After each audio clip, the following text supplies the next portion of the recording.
ক্ষমা করুন দৈত্যপতি, আমাকে ক্ষমা করুন।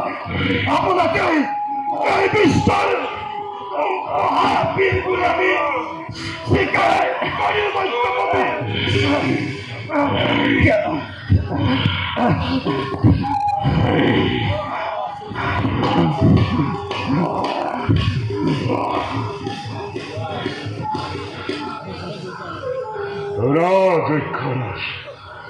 তোমালোকৰ কথাত মই সন্মতি প্ৰদান কৰিছো।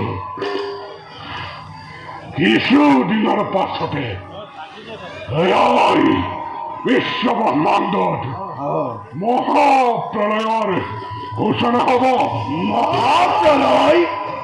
মহাজলধাৰাত সমগ্ৰ বিশ্ব ডুবাই পেলাব। গছ গছনি তৰু তৃণ একো বাকী নাথাকিব। আৰু তেতিয়া আমি দৈত্য দানৱবোৰে এই মহাজলধাৰাত মুক্ত মনে বিসৰ্জন কৰিব পাৰিম।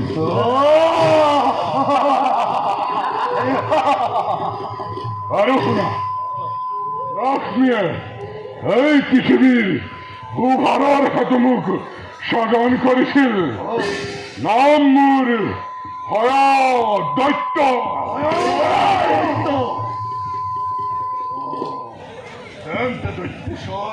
বজ্ৰময় শৰীৰ মোৰ চোৱা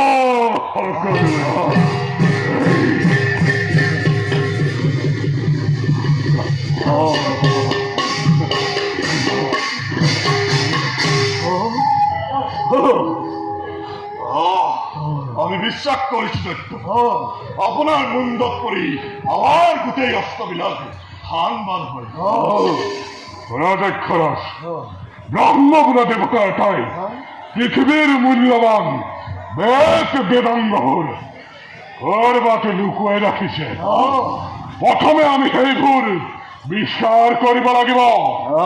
প্ৰণম হলে সিহঁতে সেইবোৰ লুকুৱাই পেলাব।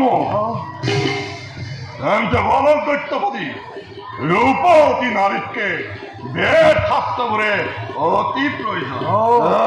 কি চাই আছে ভাইহঁত? আনন্দ কৰা, উৎসৱ কৰা, জয় ধ্বনি কৰা এই মহাবীৰ